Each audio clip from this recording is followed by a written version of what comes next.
Ajajja ittisa Hacaaluu Hundeessan kan himatamte Lamroot Kamaal waabikum shaniin gadhiifamti maatiin asiin dur maal jedhan? Walitti dhufeenyaa fi hidhata akka qabdu mucayyoo sanaa fi mucayyoo sana qofa. Haaqni isaa dhiigni isaa kan harka jiru akka maatittis akka namuu hundi akka hubatu ka barbaannu intala bira jira. Haaqni mucaa. Ameerikaan Itoophiyaa caarraa gabayaa qaraxirra bilisa keessa haaquun uummata miidhu mitii jetti. Waa'ee namoota murtee kanaan kallattiin miidhamanii dhugumatti isaaniif gaddi nutti dhaga'ama. Murteen kun waa'ee uummataa osoo hin taane waa'ee hogganoota isaaniiti. Uummata isaaniif itti gaafatamuun isaaniidha. Magaal Kaartuumitti namoonni 14 hiriira mormii keessatti jeefaman. Kanaaf oduu dabalatan waliin tura an Asli Galgaloo. Dhaggeeffattoonni hojjetan jalqabaanii mootummaa naannoo Oromiyaa haal nageenyaam jiruun wal qabatee humni miidhageessis to'achuuf jecha labsii yeroo sochii daangessu labsee ture kaas. Kunis dhiibbaa dinagdee inni fidu bu'uura keessa galchuuni jedhama. Beekaa Toomaa dabalataan sanitti. Dubbi himaan paartii badhaadhinaa damee Oromiyaa obbo Gizaachoo Gabbisaa BBC'tti akka himanitti labsii bahee keessaa sochii konkolaataa fi sochii namaa sa'aatiin kan daangessutu ka'ee jedhan. Kunis dhiibbaan dinagdee inni fidu ilaalcha keessa galchuun akka ta'e BBC'tti himaniiru. Ta'us eegumsii fi sakattaan garuu itti fufaa jedhan. Akka lakkoofsa Itoophiyaa sadaasa 3 bara 2014 irraa eegalee halkan keessaa sa'aatii 3 haga barii sa'a 11 walakkaatti namoonnii fi konkolaataawwan akka hin sochoone daangaan kaa'amee ture. Sochii haga ammaa tureen bu'aan gaariin galmaa'uusaa haati alangee naannoo Oromiyaa Aadde Addunyaa Ahmad miidiyaa biyya keessaaf himaniiru. Gara fuula duraatti haalawwan jiru ilaaluudhaan labsichi guutuu naannoo Oromiyaatti yookiin bakkeewwan murtaa'anitti irra deebiin labsamuu akka danda'u himan. Mootummaan naannoo Oromiyaa amma dura labsii kana kan labsee haala nageenyaa naannicha keessa jiru wal qabate humnoota miidhaa geessuu danda'an to'achuuf jechuun ture kalabse. Waraana kaaba Itoophiyaatti erga dhalatee waggaan tokko darbe naannolee Amaaraa fi Affaar keessattis babal'achuu fi gara giddugala biyyaattis siqaa jiraachuun wal qabate mootummaan federaalaa labsii yeroo muddamaa ji'oota 6 turu labsuun ni yaadatama.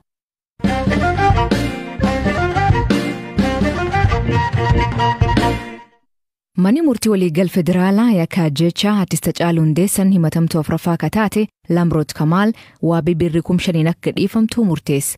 Lamroot Kamaal jalqabaa artist Hacaaluu Hundeessaa garba kita jeefam geessuun ajaja isaaf haal mijeessitee jedhamee yakka shororkeessummaan himatamte turte. Mani murtii olaanaa federaalaa yakka kan raawwachuu isii raagan argisiisuu gahaan hin jirjechuun bilisan akka dhiifamtu ajaje ture. Haa ta'u malee abbaan alangaa waliigala federaalaa garma murtii waliigalaa toliyyannoo galfatee abbaa alangaa fi himatamtu jidduutti falmiin deemaa ture. Mani murtichaa dhaddacha rooleen himata shororkeessummaa Lamroot Kamaal irratti dhiyaatu kufa gochuun yakka danta dhabuu seerii yakka keewwataa 575 akka ofirra itiftuu murte kenne. Yakki kun mirga waabii waan hin dhowwineef himatamtuun Lamroot Kamaal waabii birrii 5,000 gadhiifamtee dhimmisii alaa akka hordoftuu murteessuun muddee 2 fi 3 beellam qabatte. Maatiin artist Hacaaluu Hundeessaa dubartiin tun ajaja Hacaaluu keessa harka qabaachuu fi haaqi isaa kan argamu karaa isii qofaan jedhanii akka amanan himanii turan.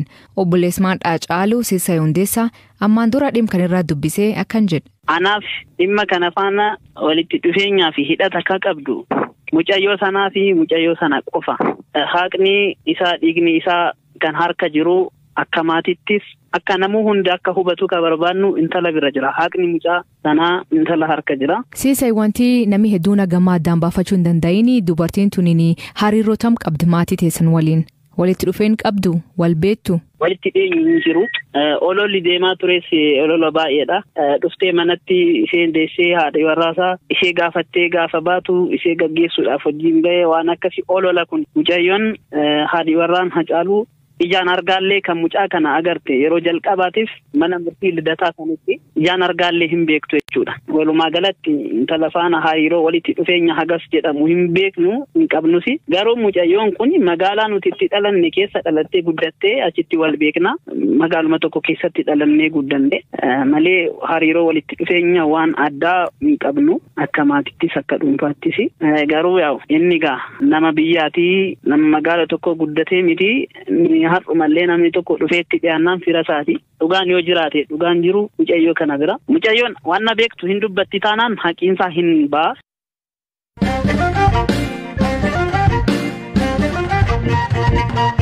Naannoo kibbaa godin kibba Oomoo ana Dasnach keessatti ongee uumameen loon 9,000 ol yoo dhuman namoonni hedduun hanqina nyaataaf saaxilamanii jedhan waajjirri ittisa balaa fi waabii nyaataa ana Dasnach akka jedhuutti roobii gannaa fi kaafraasaa waan roobiniif ongeen uumamee jedhu hoogantuu waajjirichaa Asnaqech Waaqshum. ድርቁ በዚህ ዓመት የተከሰተ ከሁለትና ሶስት ዓመት በፊት የግጦሽ ኤሪያው በውሃ ተውጦ ኦንጌን ከን ኡመሜ በረከና ወጋ ለማፊ ሰዲ ዱራ በላሎላ ኡመሜ በከስላለ ፈዴ ዱምሳ ቱሬ አመሌ ቢሻን ረገለገሌ ጅራ ለፍት ዱምሳ ሄክታር 8 ሰገልተው ቢሻኒን ነው ጀላል ቅንፈሜ ጅራ ሰበብ ካናን ሆርሲሴ ቡልቶን ሎኒ ሳኒ በከካንቲ በባሱፍ ድርቀመን አማሞ ሮብኒ ዋን እንጅሬፍ ሆሪን ዋን ኛተን ደበን ሮብኒ ገናስ ከናርፋሳስ ሮብኒ ሆሪ ሄዱቱ ሚደሜ ሃንገ ዮና ሎን ኩመ ሰገሊ ፊ ባፍሪ 8 ተኮታ አንዱ አኒሩ አመለኮብስች ደበላ ጅራ ቱንሳት ኩቱ 9481 ደርሷል ጀመራል እንጂ Onge kanaanii horii qofa dontaane namiilee miidhamuu himan aanan kun jiraatota 75 ka qabu yoo ta'u namoonni 62 ol hanqina nyaataaf saaxilamuu jetti aadde Asqanech. Kaun 62790 namoonni 62 fi 790 ta'an sababuma ongee kanaatiin hanqina nyaataaf nu jala saaxilamanii jiru. Karaa WFP deeggarsi namoota hanqina nyaataaf saaxilamaniif godhamu ni dhufa. Garuu gahaa miti. Gama mootummaanis qamadii qofaan deeggarsi godhamu jira. Nyaatni gahaan hin jiru. Amma dura namni du'e hin jiru malee namoonni hedduun nu jalaa miidhamaniiru. Hanqina nyaataa jabaatu jira. Gargaarsi horii fi jiraatota ongee kanaan miidhamaniif godhamaa jiru jiraatullee gahaa miti jetti. ከእንስሳት አንጻር ስንመለከት በቀደም በባለፈው ከክልል 4 ሚሊዮን ብር ተለቆለ ገማ ሆሪቲን አመድረ ብር ሚሊዮን አፍሩ ገዲኑፍ ዲፈሜ ቱሬ ኢሳኛተ ሆሪ ብትኔን ኤሳ ጅራ ከነማ ገሩ አኩመን ሲንጀር የደገርሲ ዳቢ እንጂ እጂ አሞቱማን ከኑ ጅራ ገሩ ቀመዲ ቆፈደ ኤርገ በላን ኩሙደቴ የሮ ለማዱፌር ነሞትኒ ኩመ ሶዶሚ አፍሪ ፊ ይበለም አፍቁዳ አፍሩ ዳቢን ከንገርጋራመን ይወተው ከናፈን በላ ከናም ቡቃን ኩመ ሶዶሚ ጃ ኦልገሩ አልቶኮ ቆፈ ፍደሰኒ ሆርሲሴ ቡልቶኒ አዳ ወልገርጋሩ ጀባዋን ቀበኒፍ ዋን አርገተን ወሊፍ ቆደኒ ኦፍ ጅራችሳ ጅሩ ደገርሰ ጋ ቀምና ጀኔ ዋን ዱበኑፍ እንቀም በቂ ድጋፍ አለን ብለን ምንለው ነገር የለም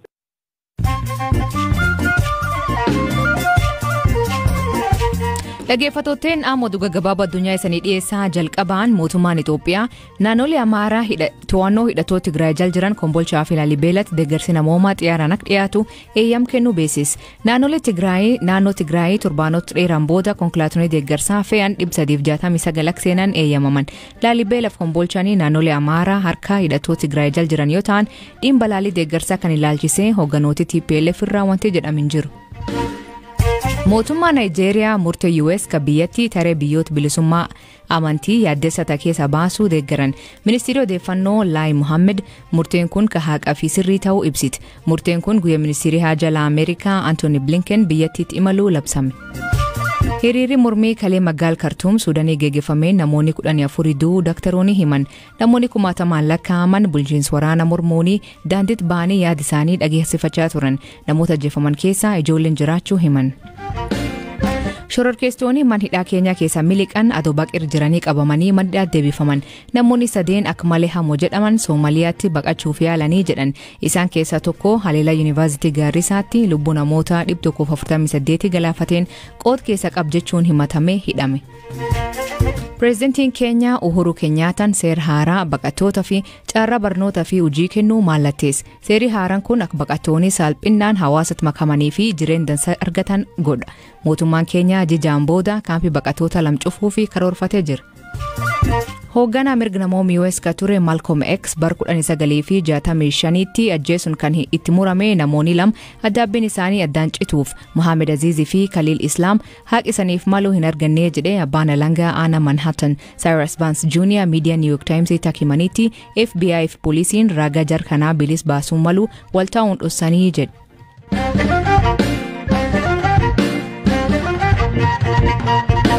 Biyyi ollaa Itoophiyaa Jibuutiin waraan waggaa tokkoo fi biyyattii deemaa jiruun qabeenyisii keessaa walakka dhabuu beeksifte.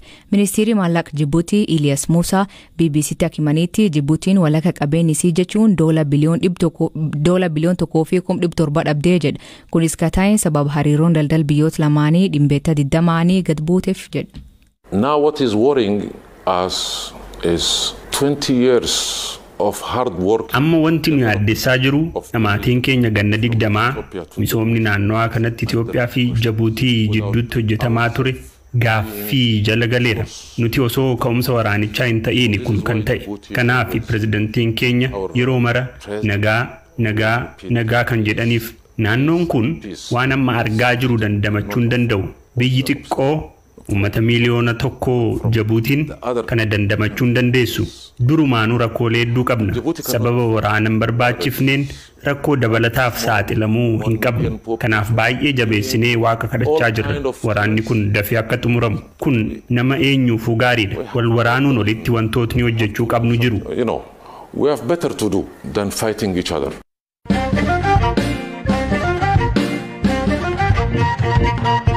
Waraanni Itoophiyaa karaa dippiloomaasiin furmaata argatu dhiibbaa gochaa jiraachuu ministeerri haajaa Ameerikaa Anthony Blinken kan himu waraanni itti fufnaan Itoophiyaan diigamuu maltii yaaddu jedhu akka qaban hima.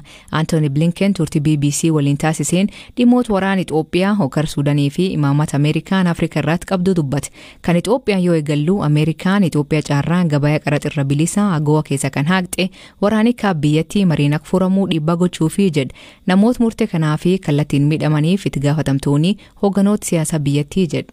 Under the terms of AGOA itself. Seera AGOA mataasaa jalatti biyyi sarbamni mirgoota namoomaa hamaan keessatti raawwatamaa jiru AGOA irraa fayyadamuu akka hin dandeenye tumamee jira. Bu'uura kanaan wanti amma Itoophiyaa keessatti ta'aa jiru hanga amajjii tokko yoo kan itti fufu ta'e akkaatuma seerri jedhuun faayidaa Itoophiyaan silaa AGOA irraa argattu kan haga bara 2025 itti fufuu malu dhaabbiin haquu qabna. Waa'ee namoota murtee kanaan kallattiin miidhamanii dhugumatti isaaniif gaddi nutti dhagahama. Gargaarsi namoomaa dhaqqabuu qaba jennee kawwatu waamnuuf uummataaf waan gaddinuuf mirga isaaniifis dhaabachaa jirra. Murteen kun waa'ee uummataa osoo hin taane waa'ee hogganoota isaaniiti. Hogganooti kallattii maraan jiran walitti dhufanii garaagarummaa biyyattii keessatti uumameef furmaata siyaasaa akka barbaadanidha. Kanaaf dhugumatti uummata isaaniif itti gaafatamuun isaanidha.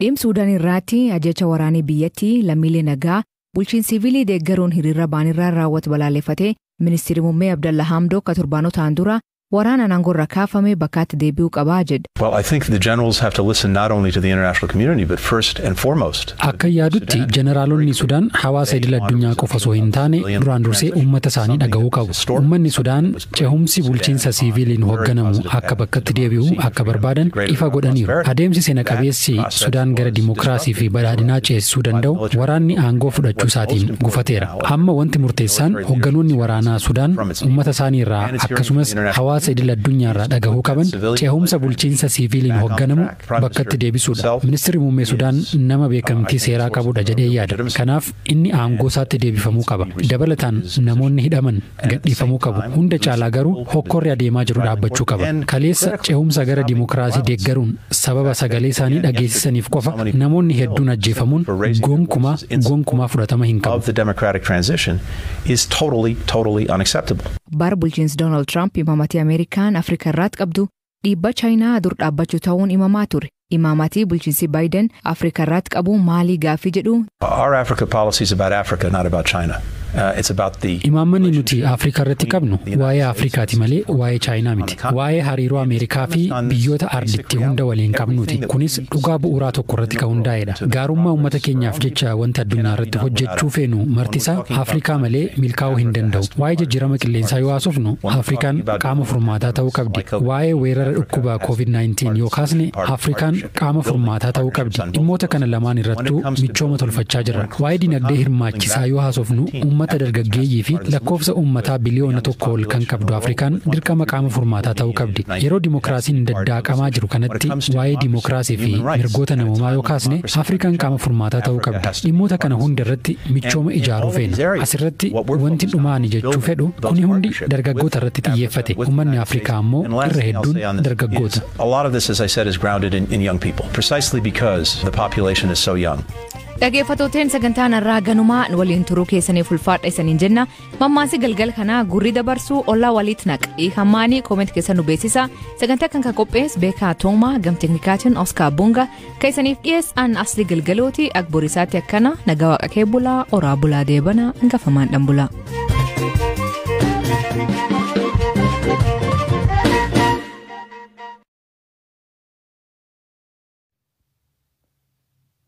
Shama qajamtuu daawwattoota chaanala LGTV warreen chaanala kana barreessan like share subscribe godhuun gargaara jenna. Akkuma hedduu guyyaarraa wanni daannee jirraa akkuma beekamu ajjicha Haacaaluu Hundeessaatti wal qabatee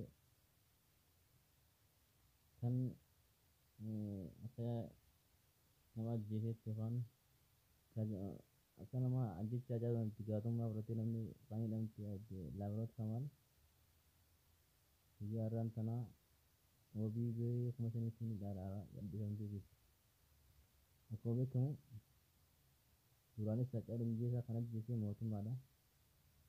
Sababni jiraniifis siyaasaa fi Laamroot Kamaal bakka biraatti deemanitti waliin geessan jedhamaa jira. Laamroot Kamaal duraanuu mootummaan itti ka'ee hin deemne akkamii hin deemne maal argaa kanneen waan jiru isin hin dubbattu.